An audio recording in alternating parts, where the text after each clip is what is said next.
I don't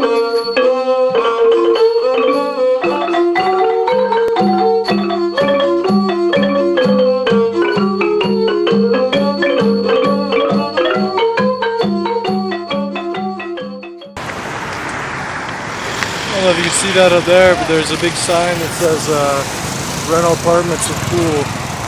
I imagine because it's in English, it's probably more targeted to foreigners. Anyway, I'm gonna take you guys on a little walk in a minute. I already filmed it, but I'm gonna slap this video on the front.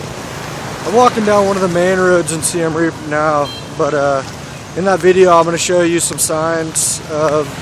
In this video, I'm going to show you some signs of the growing middle class in Cambodia, and I just want to make it clear before you look at it that it's not like I sought that out or went to some nice neighborhood. As you'll see in the beginning of the video, I just wandered down like a, just kind of like a little dirt road back behind my apartment. Just really random, and just saw where it took me, and now I'm on one of the more obviously developed areas, as I did a big circle and came around. So this here where I'm at right now is no big secret. You can find this pretty easily if you come to Siem Reap. But the videos you're about to watch, it's not really something that everybody sees because they don't take the time or they don't really think to look for it. So yeah, man, check it out, and make a comment on this video. Let me know what your thoughts are on that, or head back to my blog at notesfrombeyond.com. I'm beyond borders, they call me, and it's notesfrombeyond.com is my website if you want to check that out and talk about some of the interesting things that are going on here or wherever else in the world, man. I'm not just here to talk about Cambodia, so I'll talk to you soon, man. Everybody's always trying to act like there's no middle class in Cambodia, but I'm not in a really nice neighborhood. I'm just see these houses behind the trees there. I'm just in the same little neighborhood, and these are everywhere, man. These kind of houses. There's a nice one over there too. What's up, dog? These nice places are everywhere. I just haven't really been filming them because I didn't even think about it. But everybody pretends like Cambodia is either these dirty little stick huts, and campfires, people sleeping in the gutter, or really rich people. But look at this, man. These people aren't like royalty, but they got nice places. They got cars. Dog's missing a leg. Yeah, so they got nice places, they got cars, comfortable. There's definitely a middle class in Cambodia. And there's a lot nicer stuff too. But I'll show you. So I'll catch some more of that later on down the road.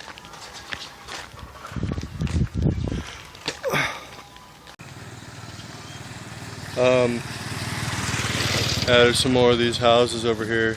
These kind of middle class houses. They all got like nice vehicles parked outside. Yeah, I'm a little tired this morning, so sorry if my voice is kind of lagging. There's another one. So yeah, my point is, I'm just right around the corner from those other ones I just showed you. Anytime you got a country with a middle class that's growing this fast, when I mentioned some places online about there being a lot of opportunity right here, and some people are just like, oh, there's nothing going on in Cambodia, and that economy's not growing anytime soon. But anytime you got a middle class like this just growing up,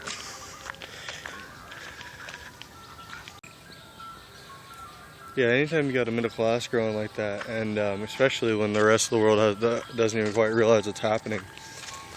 I'm no expert in economics, but to me that represents a lot of opportunity. Because I was saying the other day, when the middle class is growing, you have opportunity across the board in almost every market you can think of, because it just means more discretionary income. you know, people aren't just trying to get I like this little trail here. People aren't just trying to get rice in their mouth, man, and some food to keep them alive. You know, once they start working office jobs and you know, once a little money starts getting pumped in the economy and they're looking into buying rigs instead of just a motorbike, and just being thankful to hitch a ride to A to Z. You know, once they get above that standard of living, they're looking, they got extra money to throw around, and they're looking for ways to spend that money. It's going to give them a more comfortable lifestyle, and they're looking to catch up with the first world. And yeah, that's what's going on here now. There's a lot of people that grew up really kind of in a primitive life, and that's changing really quick. And that represents opportunity to, you know, as you can see by the things that I've been filming, it probably isn't the place to live for everybody, but if you're kind of frontier type guy, doesn't mind something a little more rugged, this could definitely be a place to put down some roots and establish yourself. There's some more of these houses over here. And you know, I'm not like seeking out like nice places. You know, look, it's just all dirt road. I'm just like wandering around out here. And these aren't too very, you know, these are pretty much every direction you go, you can find stuff like this.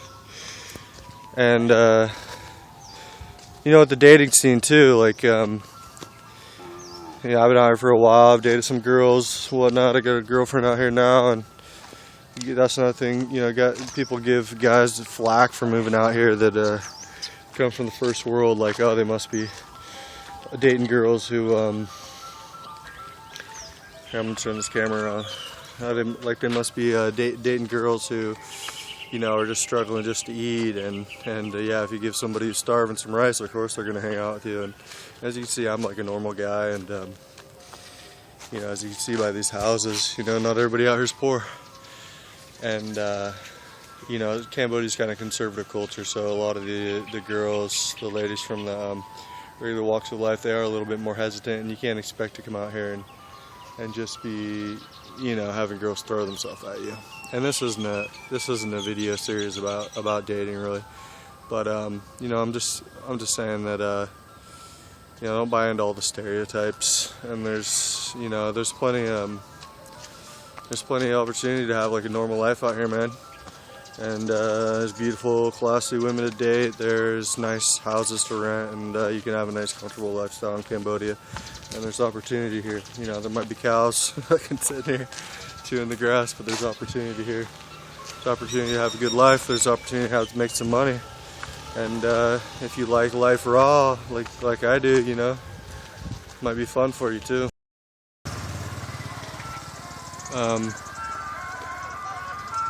Yeah, I just came out to this,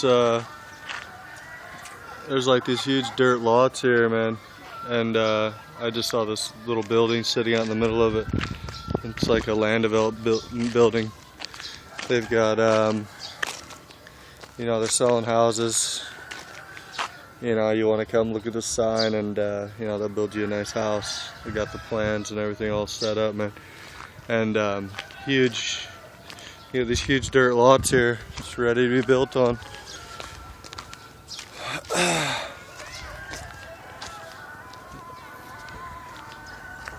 hear some music over there. I'm gonna go try to find out what's going on. I think it's a temple or something.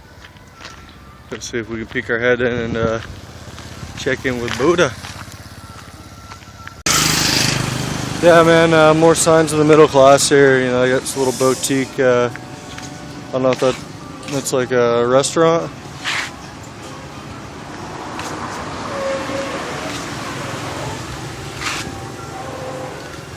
You know, a nice little spot. They got those all over. You know, I'm in a pretty Cambodian neighborhood. It looked like there were some foreigners in there, but you know, they got these all the time, all over the place over here, man. I passed quite a few of those before I stuck the camera in. And Siem Reap World. That's a big sign for Siem Reap World. It's a big club out here.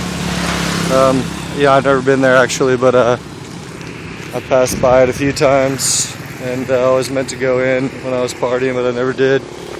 Just a big parking lot there. They got a stage in there and shit.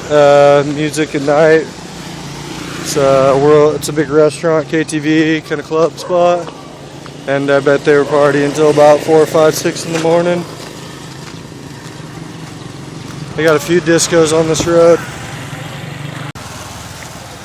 Feelings, that's another club here in Siem Reap you can check out. I have been in there before. It was kind of dead when I went, but and the beers were expensive. Like, I don't know, I'm not going to quote any prices because I don't remember. This is something a lot of people might miss, man, but if you look at that beer sign there, it's a Gansberg. It's like a German-style beer. They sell it here. I don't know if it actually comes from Germany, but it says German Premier Beer. But it seems pretty popular out here. I've seen some pubs set up that just kind of sell that specifically.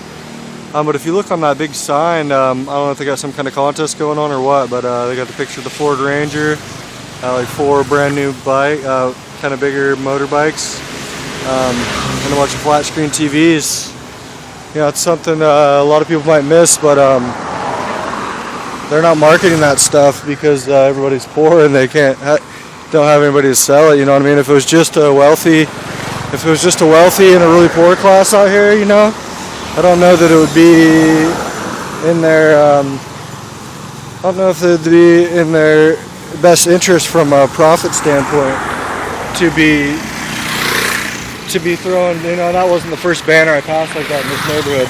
It wouldn't be in their interest to be going through the effort of putting those banners up in neighborhoods like this if there wasn't people to sell that stuff to.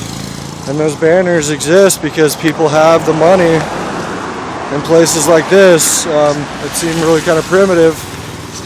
I remember when I first came to Siem Reap like a year and a half ago, 2 years ago, this road here I don't even think was paved, man. That's just an aside. There's roads like that all over in Siem Reap now that weren't paved before that are.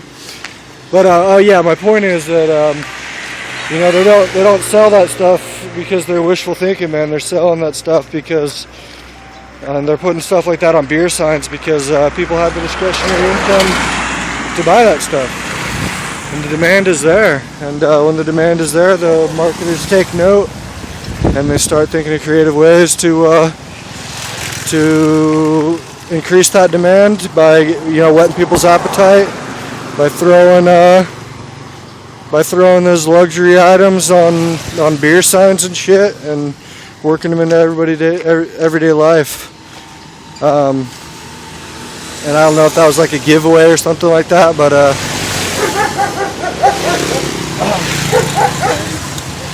dogs barking at me. I don't know if that was a giveaway or whatever, but obviously they don't do big promos and giveaways unless they're turning a healthy profit. People are buying up rigs up here, man. You go to Phnom Penh, Siem Reap, the amount of cars on the road, nice cars, is going up, and they're more expensive than they are in the States too. So just a lot to think about, man.